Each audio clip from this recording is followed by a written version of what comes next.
नमस्कार, मैं मुकेश चौहान और आप देख रहे हैं यूपी टॉप 10 न्यूज। इस वक्त हम मौजूद हैं बलिया जनपद के मालदेपुर में, जहां बीजेपी के कद्दावर नेता अमित शाह जी आए थे। और हम बलिया लोकसभा की बात करें तो बलिया लोकसभा से भाजपा के प्रत्याशी यहां नीरज शेखर हैं, जो कि पूर्व प्रधानमंत्री चंद्रशेखर जी के पुत्र हैं। उनके समर्थन में आज अमित शाह जी आए थे, जहाँ जन सैलाब भी उमड़ा हुआ दिखा।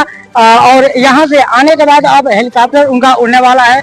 आप कैमरामैन थोड़ा वीडियो दिखा दीजिए कि यहाँ से अपने संबोधन करने के बाद अब वो जाने वाले हैं दूसरे जगह अपने संबोधन में। और यहाँ सुरक्षा व्यवस्था की बात करें तो सुरक्षा व्यवस्था को लेकर प्रशासन जगह जगह अलर्ट रही, किसी प्रकार की कोई बात नहीं हुई। और खासकर हम बात करते जनता की, तो जनता योगी मोदी के जोर जोर से जयकारे लगाती रही।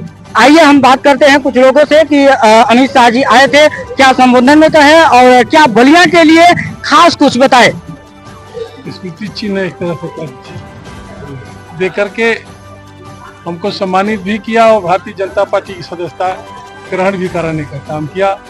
तो मैं भी संकल्प लेता हूं कि चुनाव 3 दिन रह गया है, समय कम है और काम ज़्यादा है। इसी 3 दिन में समाजवादी पार्टी की तरह ही पूरे पूर्वांचल में करूंगा।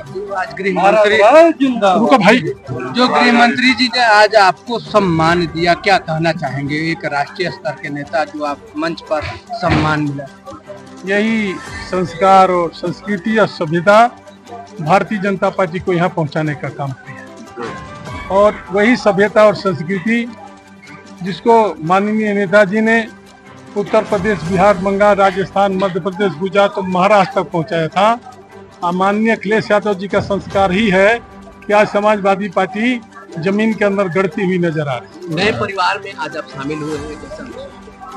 अभी तो नया हूँ, सबसे छोटा कार्यकर्ता हूँ। अपनी मेहनत से, अपनी ताकत से, अपने संबंधों से, संघर्षों से रिश्ता बनाऊंगा। भारतीय जनता पार्टी का भी मजबूत कार्यकर्ता बन जाऊंगा और जनता का भी प्यारा बन जाऊंगा। कहीं ना कहीं कुछ बातें सामने आ रही है कि आप किसी दबाव में कर दिए, या तो क्या आप सीटों से क्या कहना चाहेंगे? कोई गुंडा माफिया हम है क्या?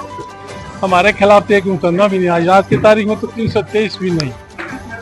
हमारे ऊपर एक ही दबाव है जो आपने देखा, माननीय अखिलेश यादव जी ने अपमानित किया और 24 के घंटे के अंदर 10,000 लोगों ने हमारे ऊपर दबाव दिया कि अब अखिलेश यादव को लात मारो और भारतीय जनता पार्टी को मजबूत बनाओ। नीरज शेखर जी से आपका पुराना संबंध है, क्या कहना चाहेंगे? नीरज शेखर पहले आपके साथ थे, फिर आपके साथ आ गए। यह सौभाग्य की बात है जिस नीरज शेखर जी को मैं अपने कंधे पर बैठा करके, और जब माननीय चंद्रशेखर जी दुनिया में नहीं रहे, माननीय नेताजी ने हम सब लोगों को हुक्म दिया कि चंद्रशेखर जी की विरासत को जिंदा रखना है और नीरज शेखर जी की राजनीति को जिंदा रखना है।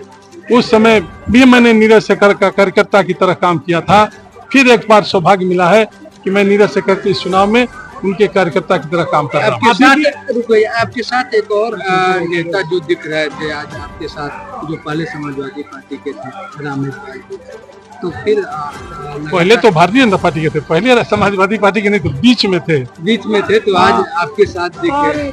अब ऐसे कारवा बढ़ता जाएगा का और भी आएंगे क्या? आप देखते रहिए, समय कम है, नहीं तो बहुत कुछ दिखला। संपर्क में है, काफी लोग संपर्क में है आपके। उनका कहना है कि साइकिल तेज गति से चलती थी और चलती रहेगी, और इस समय आप जो फैसला लिए हैं इससे आपकी राजनीति पे ताला लगेगा, आपकी राजनीति पे। रिजी साहब को तो जितना सम्मान अखिलेश यादव जी ने पिछले 2 महीना पहले दिया था बलिया के लोगों के बीच में, अगर उतना सम्मान नाराज राय को मिला था उसी दिन इस्तीफा दे दिया। समाजवादी पार्टी के कोई नेता आपके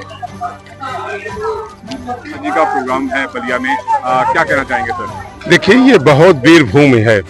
1857 के नायक के रण और देश की स्वतंत्रता की लड़ाई की ये स्वयं उसकी गवाह है। और मैं समझता हूँ कि आज बलिया में जिस तरीके से आदरणीय भारत के उस गृह मंत्री ने, जिन्होंने भारत में एक रूपता लाने का काम किया, भारत में नक्सल समाप्त करने का काम किया, भारत की जो आंतरिक सुरक्षा थी उसको मजबूत करने का काम किया है, उन्होंने अपील किया है कि आज देश को आवश्यकता है एक बार फिर मोदी सरकार।